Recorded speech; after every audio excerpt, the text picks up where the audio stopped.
बारामती राहुरी विधानसभा मतदारसंघाची पोटनिवडणूक जाहीर। 23 एप्रिलला मतदान तर 4 मे रोजी मतमोजणी।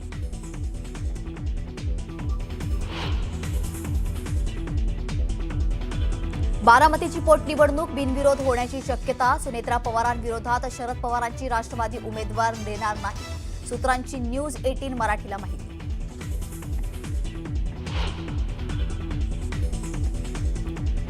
19 तारखेला मनसेचा शिवतीर्थावर गुढीपाडवा मेळावा। मनसेकडून मेळाव्याचा टीजर जारी। राज ठाकरे मेळाव्यात काय बोलणार याकडे लक्ष। मराठी बांधवांनो, भगिनींनो आणि मातांनो,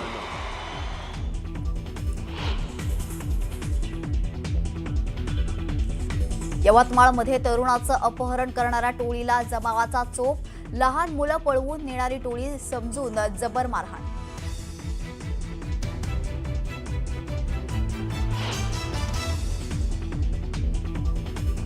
पाच राज्यांच्या निवडणुकीचं बिगुल वाजलं। 9 एप्रिलला केरळ आणि आसाम तर पश्चिम बंगालमध्ये 23 आणि 29 एप्रिलला मतदान। तमिळनाडूत 23 एप्रिलला मतदान। सर्व मतदानाचे 4 मे रोजी निकाल। 23 एप्रिलला बारामती आणि राहुरी विधानसभेसाठी पोटनिवडणूक पार पडणार आहे, तर 4 मे रोजी या निवडणुकींचा निकाल जाहीर होणार। अजित पवार आणि शिवाजी कर्डिले यांच्या निधनानंतर बारामती आणि राहुरीची जागा रिक्त आहे। या दोन जागांवर पोटनिवडणूक पार पडणार आहे। राहुरीच्या पोटनिवडणुकीत शिवाजी कर्डिलेंचे पुत्र अक्षय कर्डिले यांना उमेदवारी मिळावी यासाठी कार्यकर्ते आग्रही आहेत। अशातच शिवाजी कर्डिलेंचे विरोधक प्राजक्त तनपुरेंनी देखील शड्डू ठोकल्याचं पाहायला मिळतंय। आपण कार्यकर्त्यांसोबत चर्चा करून निर्णय घेणार आहोत, असं तनपुरेंनी जाहीर केलंय। तर गेल्या काही दिवसांपासून तनपुरे भाजपात प्रवेश करणार असल्याची चर्चा राजकीय वर्तुळात सुरू आहे। पुण्यात उपमुख्यमंत्री सुनेत्रा पवार आणि प्रफुल्ल पटेल यांच्यात बैठक पार पडली। या बैठकीत पोटनिवडणुकीसंदर्भात चर्चा झाल्याची माहिती आहे।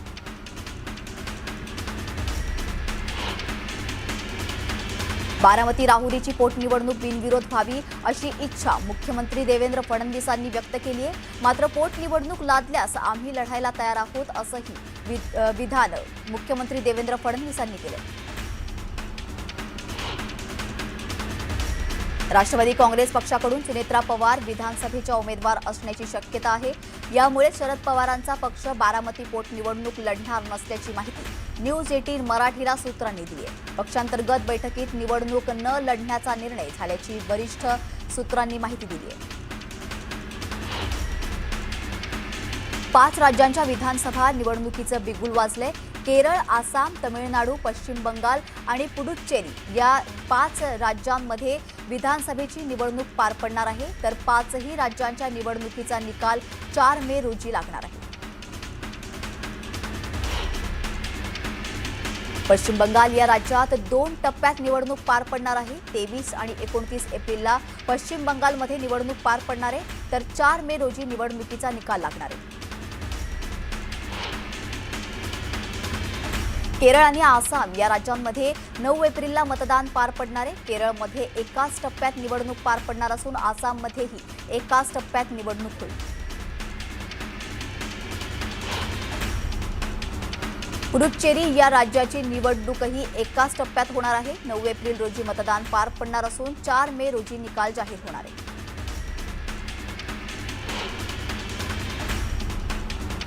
तमिळनाडू राज्याची विधानसभेची निवडणूक एकाच टप्प्यात पार पडणार आहे। 23 एप्रिलला तमिळनाडूत मतदान पार पडणार आहे, तर 4 मे रोजी निकाल निवडणुकीचा जाहीर होणार आहे। मुंबईच्या महापौर रितू तावडे पुन्हा एकदा वादाच्या भोवऱ्यात सापडल्यात। त्यांच्या नव्या कोऱ्या गाडीवर लावण्यात आलेल्या लाल निळ्या फ्लॅश दिव्यांमुळे सोशल मीडियावर जोरदार चर्चा रंगली आहे। या प्रकरणावरून नियमांचं उल्लंघन होत असल्याची टीका त्यांच्यावर केली जाते।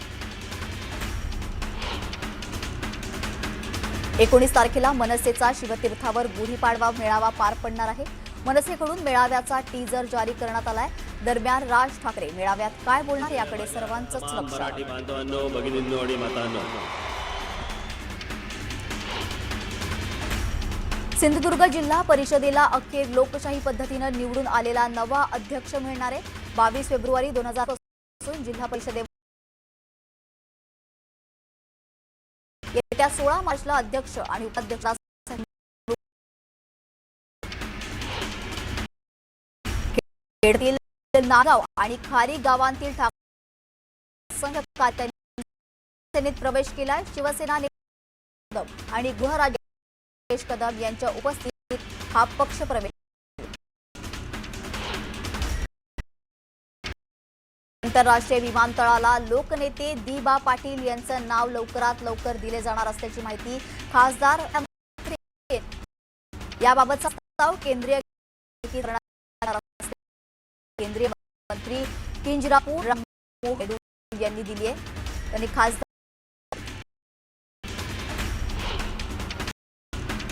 अभिनेत्री विशाखा सुभेदारचा मुलगा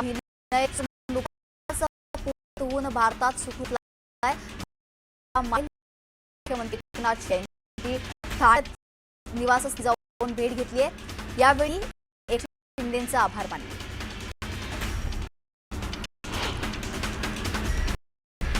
देवेंद्र फडणवीसांना डॉक्टर ऑफ सायन्स फुले कृषी विद्यापीठाकडून मुख्यमंत्री देवेंद्र फडणवीसांचा सन्मान करण्यात आला. पुण्याच्या ससून रुग्णालयातही गॅस टंचाईचा फटका बसलाय. 2 दिवस पुरेल इतकाच गॅस साठा शिल्लक आहे. गॅस टंचाईमुळे कॅन्टीनमधील मेन्यूत बदल करण्यात आले. दरम्यान रुग्णांच्या जेवणावरही परिणाम होण्याची शक्यता आहे. सांगलीत हॉटेल चालकाबरोबरच मंगल कार्यालय चालकांना देखील गॅस सिलेंडर मिळत नाहीये. त्यामुळे मंगल कार्यालयात गॅसच्या शेगड्या हटवून चुलीवर स्वयंपाक करण्याची वेळ आली. लग्नामधील जेवणाचे तेच मेन्यू चुलीवर बनवून लग्न सोहळे उरकले जात आहेत. आखाती देशातील युद्धाचा फटका आता रत्नागिरी जिल्ह्यालाही बसलाय. रत्नागिरी शहरात नागरिकांनी गॅस सिलेंडरसाठी मोठ्या प्रमाणात रांगा लावल्यात. गॅस एजन्सी बाहेर नागरिकांनी गॅस बुकिंगसाठी रांग लावली आहे. तर घरगुती सिलेंडरचा तुटवडा नसल्याचं प्रशासनाकडून सांगण्यात येते. सिंधुदुर्ग जिल्हा परिषदेला अखेर लोकशाही पद्धतीनं निवडून आलेला नवा अध्यक्ष मिळणार आहे. 22 फेब्रुवारी 2022 पासून जिल्हा परिषदेवर प्रशासकीय राजवट होती, पण आता ती संपुष्टात येतेय. येत्या 16 मार्चला अध्यक्ष आणि उपाध्यक्ष पदासाठी निवडणूक होतीये. खेड तालुक्यातील नांदगाव आणि खारी गावातील ठाकरेंच्या शिवसेनेतील असंख्य कार्यकर्त्यांनी शिवसेनेमध्ये प्रवेश केला. शिवसेना नेते रामदास कदम आणि गृहराज्यमंत्री योगेश कदम यांच्या उपस्थितीमध्ये हा पक्ष प्रवेश झाला. अभिनेत्री विशाखा सुभेदार यांचा मुलगा अभिनय सुभेदार नुकताच कुवैतहून भारतात सुखरूपपणे परतला. दरम्यान या मायलेकानं उपमुख्यमंत्री एकनाथ शिंदेंची त्यांच्या ठाण्यातील निवासस्थानी जाऊन भेट घेतली. यावेळी त्यांनी एकनाथ शिंदेंचे आभार मानले. पुण्याच्या ससून रुग्णालयातही गॅस टंचाईचा फटका बसलाय. 2 दिवस पुरेल इतकाच गॅस साठा शिल्लक आहे. गॅस टंचाईमुळे कॅन्टीनमधील मेन्यूमध्ये बदल करण्यात आलाय. दरम्यान रुग्णांच्या जेवणावरही परिणाम होण्याची शक्यता आहे. सांगलीमध्ये हॉटेल चालकाबरोबरच मंगल कार्यालय चालकांना देखील गॅस सिलेंडर मिळत नाहीये. त्यामुळे मंगल कार्यालयामध्ये गॅसच्या शेगड्या हटवून चुलीवर स्वयंपाक करण्याची वेळ आली आहे. लग्नातील जेवणाचे आहे तेच मेन्यू चुलीवर बनवून लग्न सोहळे उरकले जात आहेत.